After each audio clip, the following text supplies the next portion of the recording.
Growing up, we learned to adapt to our home lives. Everyone is different. Mine was constant change. New houses, new cars, new friends. A constant for me was my siblings and my grandparents. Growing up with a single mother, mostly absent father, I was an independent child. When I was 11, my mom got offered a job states away from our family here in Texas. She uprooted us. It was just her and my two other siblings, and it was good. It was our own world we created. Life was just us, and we were happy. We made new connections and created our own family with people who weren't just blood. It taught me no matter where I go, I can create these connections with all these humans around me. My freshman year of high school was as stable as it could be. I lived a normal life with friends and went to parties. Everything was great until it wasn't. My mom had picked me up from church one night and told me she lost her job. I wasn't the reaction child. I never gave it. I offered her the support that she needed and never shed my feelings. I was devastated, but I couldn't be a burden. My sister was already showing her emotions and hurt, so I couldn't show mine.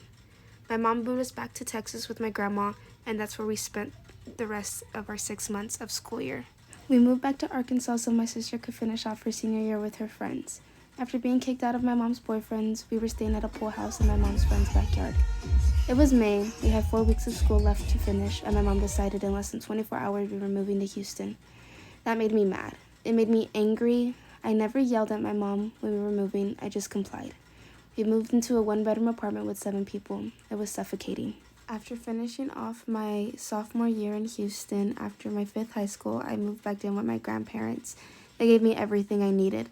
I didn't ask for much, just support, and they gave it to me. But I was in the greatest depression of my life.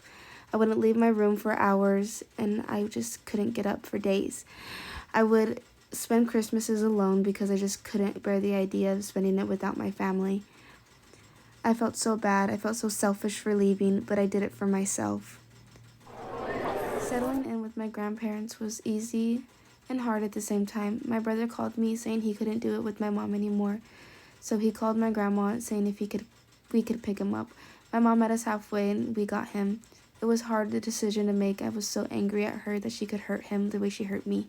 As I finished off my senior year, I was learning to be happy and learning that love comes from all over. I had the support and everything I needed.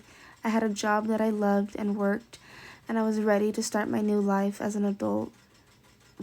Little did I know what was to come. A year after working full-time, I hit the lowest of lowest. I was getting sick 24/7 from anxiety and from working, and I just couldn't do it anymore. I had to focus on myself and learn that change can come from all over, and that I can make change for myself, and it could be a good thing and not something traumatic.